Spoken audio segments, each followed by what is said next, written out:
The Death Card, the major arcana number 13, represents change and letting go, but also transformation, renewal, and promise of rebirth. Hello and welcome to The Fool's Journey, a series where we talk about tarot and what we can learn from the lessons each card of Major Arcana brings. I am Luna, and with the Druid here, with Jan, we love to bring those conversations to your home. Hello, Luna. So the death card is on tonight, number 13. And number 13 has been a number of, well, fortune, misfortune, black cat number, whatever you call it. But it's been related to the death for a long time, especially in the tarot, from the Platonic times. And when we started building the tarot, the oldest tarots, they all had a death card. Um, yeah, let's start with some tarot history here, where we have a very and kind of cards from distant past.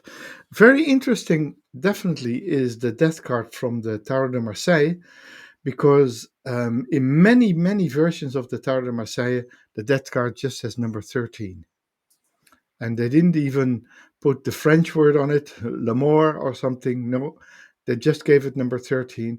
It's the Grim Reaper. Yeah, plowing the field. You see the heads are cut off and everything. Definitely a card where at that time, yeah, things in the tarot were a little in your face. Then we go to the Golden Dawn period, around the turn of the 19th to the 20th century, early 20th century. Rider Waite Smith death, where we see we see fallen people, but we also see people coming up. We see bishops and holy people. Yeah, a card definitely more advanced, where we go into the transformation thing, um, the transformation in the inevitable coming of death. And of course, in this time, we also definitely went for the death card. That was the first card you receive when you get born, because it's the final outcome of life. The final outcome of life is death. Way more advanced, we come to the Thoth Tarot, where we already see that the Reaper is stirring stuff up, bringing stuff up, renewal, rebirth, from the bottom of the pit. He is with his size, stirring things up, and this one is very much how we look at the tarot right now. Very much a card of change, transformation, releasing, and especially rebirth. Another very lovely one is from the Tarot of the Sevenfold Mystery, where we have a seven-pointed star there representing the Sevenfold Mystery, a very alchemical deck, where we also see that death is definitely working on something new there. So through the time, we have a bit of transformation in the card. It's becoming less and less heavy. Um, and becoming less and less more related to just death, but very much to the going of the seasons and winter time going into spring, like we are now, Luna. We're going into spring. Yes, and the Not time we in were Ireland, but maybe not necessary in Ireland. It's lashing rain here, but this is the energy of renewal and nourishment. Um, that's it. that's what I keep saying myself. Anyway, I have some modern look of the cards. Um, Still on the classical side, the Death card from the Morgan Greer Tarot. There is a skeleton here, white rose. So not not too much of a card itself. One of my favorites the Death Rebirth card from the Light Seer Tarot, which you can see the transformation and the spiritual aspect of the Death card here. Beautiful, beautiful card. Another very interesting one, signifying the rebirth, transformation, and leaving the old, leaving the dark behind, and growing wings. I love this card. It's very mysterious and mystic. Transformation from the Osho deck. I love this one, that it's Oh, yes. transformation, because it represents so many symbols here. You'll be able to see it in a second when my camera will pick it up or not. What's going on today? Yeah, Anyway, quite doesn't nice. matter. I hope you can see it. It's another spiritual aspect with the phoenix. And last but not least, there is a reason I left this at the very end, the Star Tarot card. I want to bring the card closer. There it is. Look at all the symbols of this card. We have a phoenix here. We have rising from the ashes, blue butterfly representing transformation. And obviously this woman, that spirit of woman rebirthing here and coming back.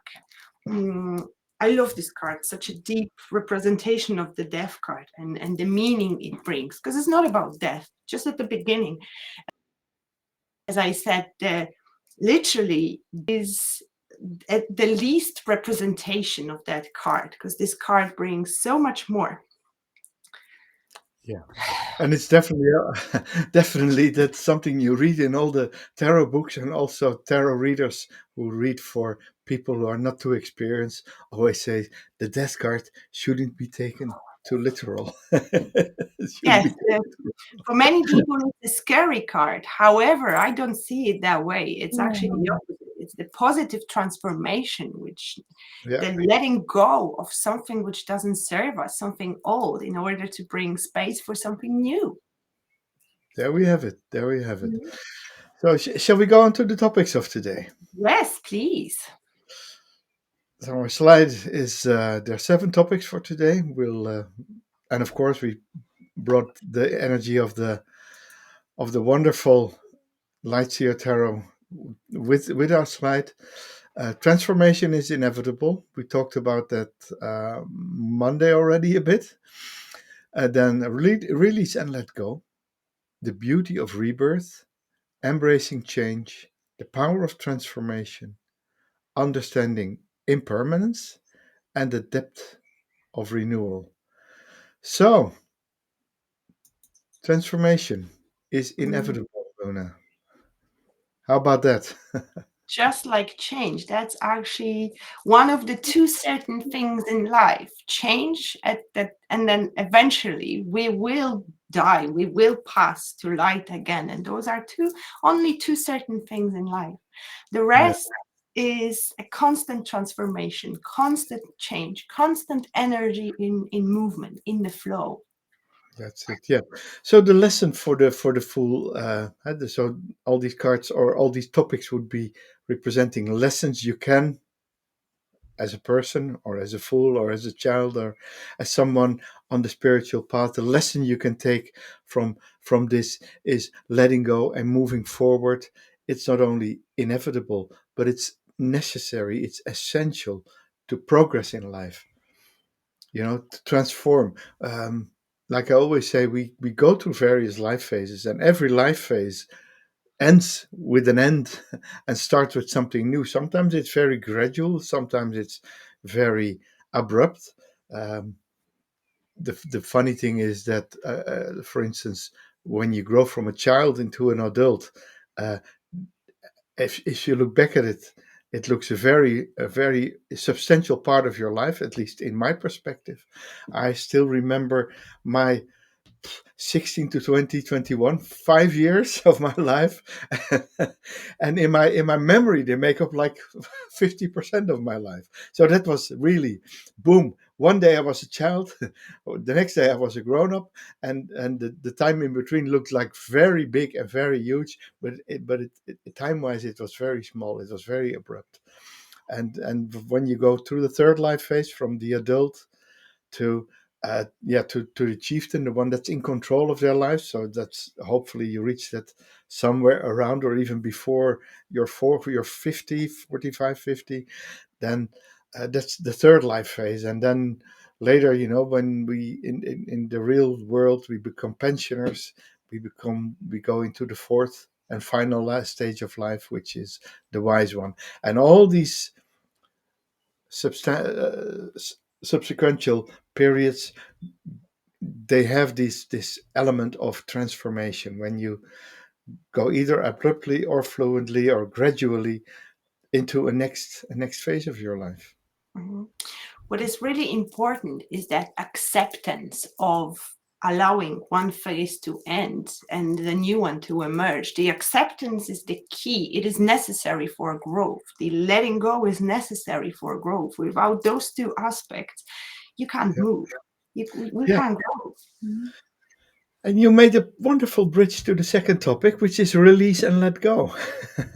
And of course, in our cast of the Dark Night of the Soul, which we broadcasted Monday during the eclipse, we already said, when you enter into this transformative phase, the most important thing and the most rapid way to go through it is to let go of what's holding you back and not clinging to the old, but release and let go in order to get to the bottom of the things, to get to the phase where you can say, okay, now here we integrate stuff and go back up again, but to release what's no longer serves us and not Mhm. clinging into the inevitable change. I never dyed my hair. And it's aged gracefully. I lost a lot of it. But I went with it, and I was perfectly fine with that. Yeah, yeah, yeah. Well, we can go way deeper with this because the releasing and letting go of all the aspects of our lives which not serve us is the letting go of old habits, of unhealthy habits, of old belief, of limiting beliefs, of relationships that with people who take advantage of us. um, the time to stop for a second and have a look at our lives and see what is working and what is not working, what needs and requires that transformation, and what needs the literal death. I love this card. Yeah, me too. Yeah, yeah, yeah. And the lesson is clinging, clinging to the old, clinging to stuff that should be in the past will prevent the emergence of new opportunities, of new life phases, or of new chances you bring into your life and personal evolution. You Mhm. lose that when you can't release and let go.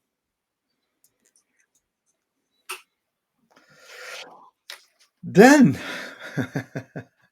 the final moment, the beauty of rebirth, Luna. That's a beautiful card. That's a beautiful lesson that you learn when you have let go and you've processed everything. That there is a rebirth. Yes. In life, often something needs to come to an end in order for something new. Uh, we need to make a space for the new, and we talked about on Monday during our live show about life examples of that rebirth, when one event leads to another, and sometimes we can't see it straight away. So it is important to allow those things to change, not necessarily hold on to them very tightly and very closely as we as humans very often tend to do, because we don't like change. We would prefer things to stay the way they are, especially when we are comfortable with them, when we like them. But that's not what life is. Not only that, birth and No. the renewed energy, it's something which can help us go further and reach higher. Mhm. Yeah. Yeah, and we can learn that from nature. Nature does the cycle every year. Every year around autumn, early winter, nature goes into hibernation, goes into sleep. Nature is dead. Death Yeah. has taken over nature, and boom, then spring falls in, and slowly but surely. And what you should learn, what the the the, the the spiritual adventurer learns from this is to look at the beauty of rebirth. Because when you can look at the beauty of rebirth, you can also accept the next time you see something needs to go away in order to make space for this rebirth. Mhm. Just like trees, when they let go of their leaves, they what happens actually behind the scenes is they become stronger and they grow and become even bigger and more resilient to the life's challenges like wind, like rain, like storms, hurricanes. So the tree trusts that if it lets go of the leaves, it will become stronger, it will become something new. Yeah. That was a great example, Jan, of bringing the nature into it, because that's the best example of its law and the law of renewal and change. Thank you for bringing this up. You're welcome. Mm. So that's an important part of it to to embrace the rebirth, and a very important part after that, and of course that's what rebirth has learned you, is that you can embrace change, that you can embrace the power of change, the that you can trust that after a time of dying there's a positive outcome in the end. Looking back, there's always a positive outcome.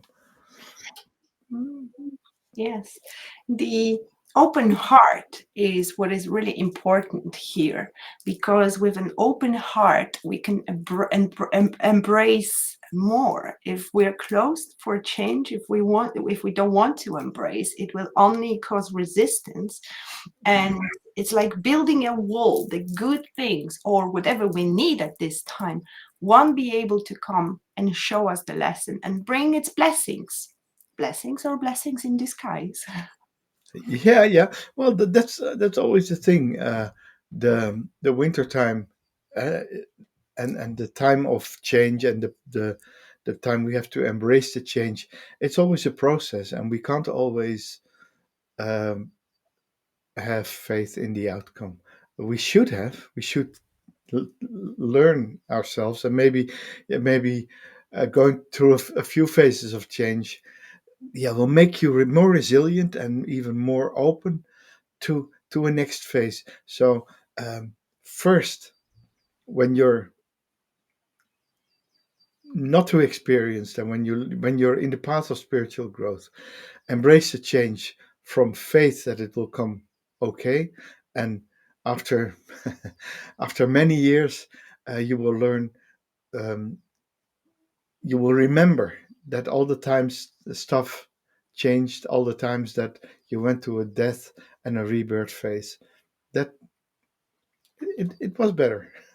It was better than before, or better, or even it was at least something you could easily overcome and live on with. Yes, that perspective always changes a lot and helps to transform certain events into something they actually were in the long term. Because when we focus on the events of our life, looking just at the event, it may be challenging. But if we look at where it leads in a longer period of time, in a longer goal, it may dramatically transform. It will, and that's where we get to the next point, which is the power of transformation.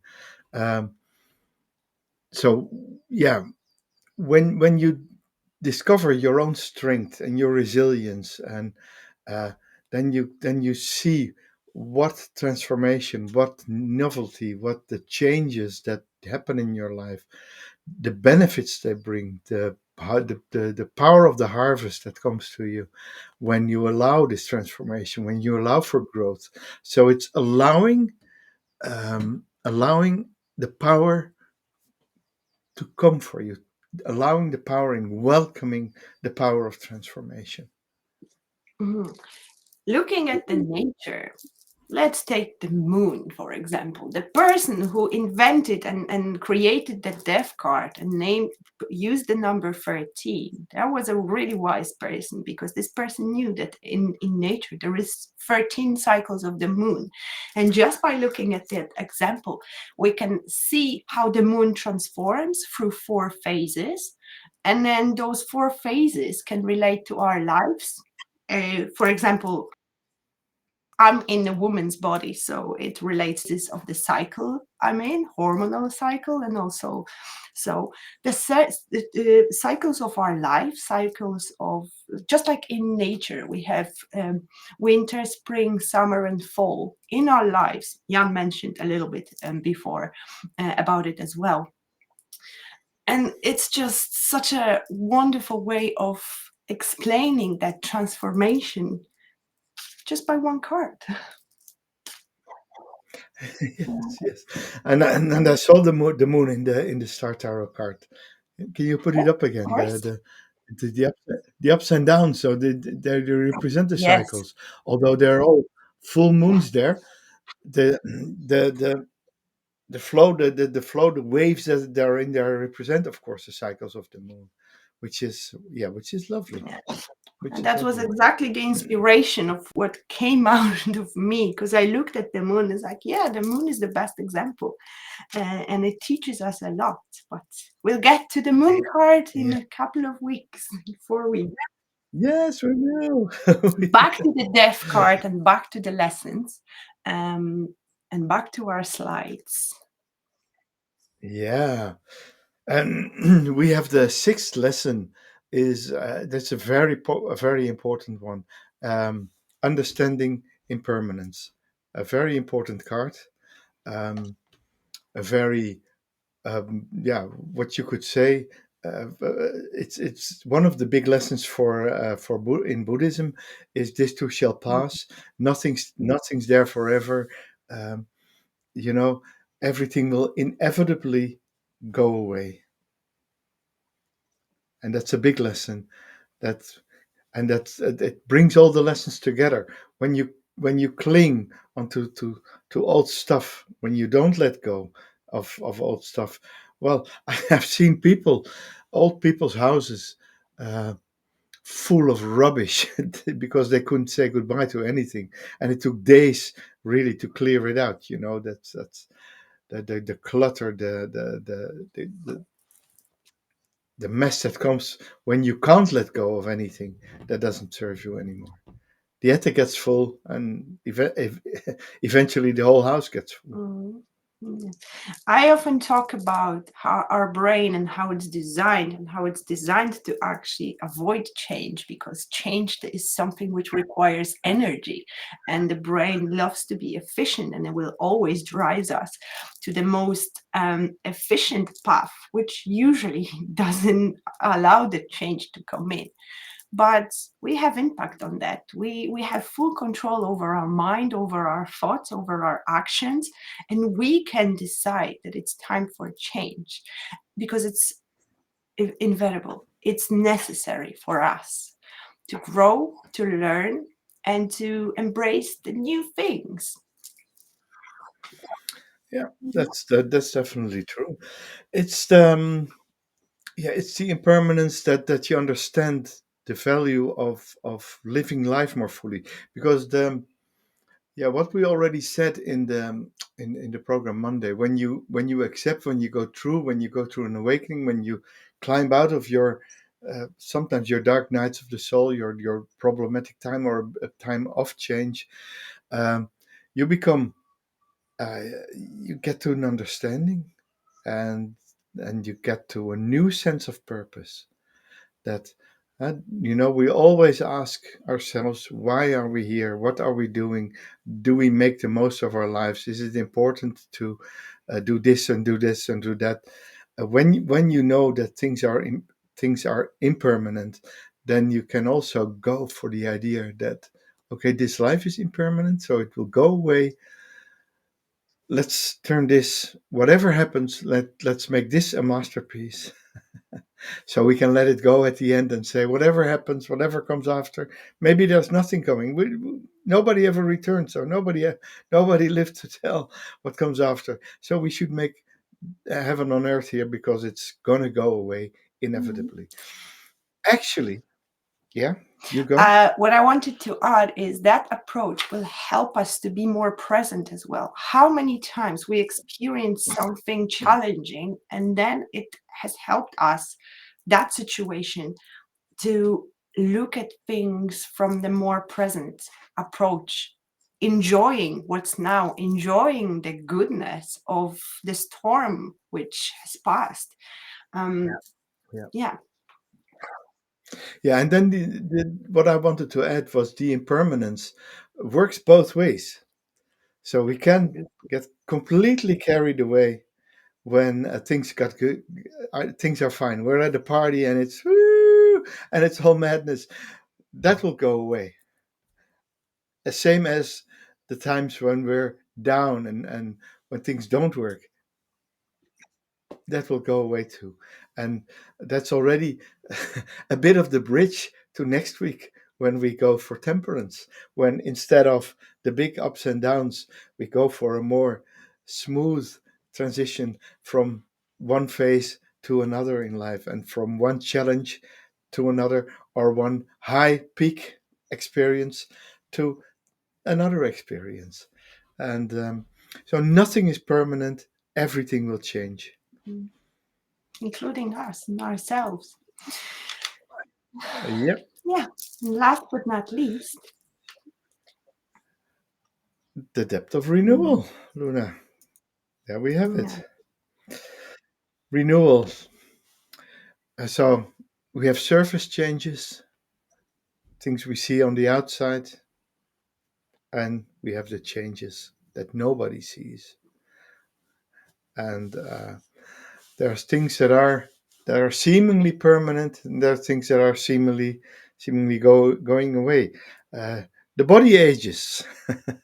The body renews itself every 7 years, even.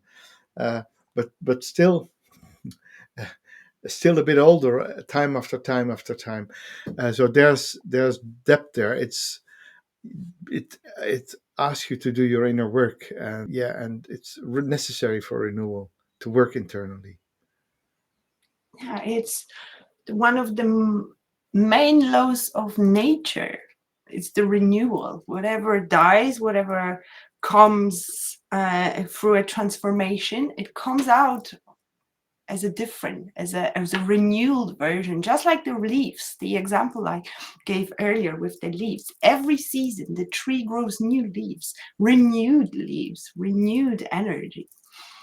Yeah, and it's still the same tree, and the trees is very well. You can see it very well because they're in the same spot. Mm. They don't like to be uprooted, but still they renew in place where they are.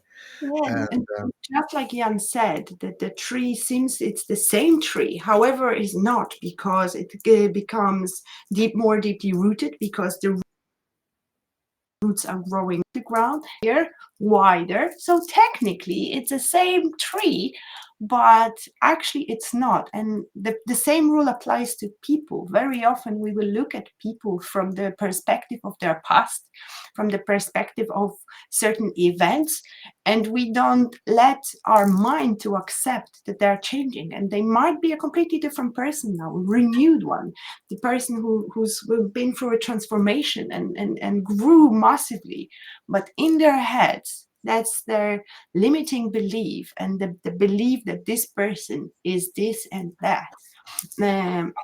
And this renewal, oh, such a beautiful energy. I love when it happens, because it brings more power, fresh energy, even into something which seems to be older. It yeah, always changes and shifts into a different, renewed path. yeah, and very strong in the Toss Tarot Death card, where you have the Grim Reaper stirring up stuff from the depths. of the ocean, from the depths of the abyss, and creating new experiences, new life, new chances, and from deep within, from where we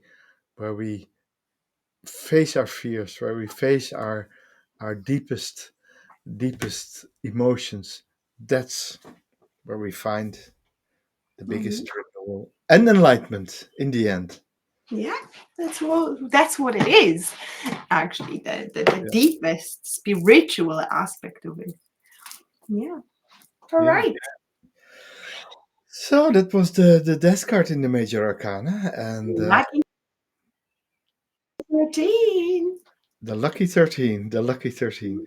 So, well, if you enjoyed this episode, do us a favor, like it, subscribe to our channel to be informed about new episodes from us, and we see you again back next Monday at 8.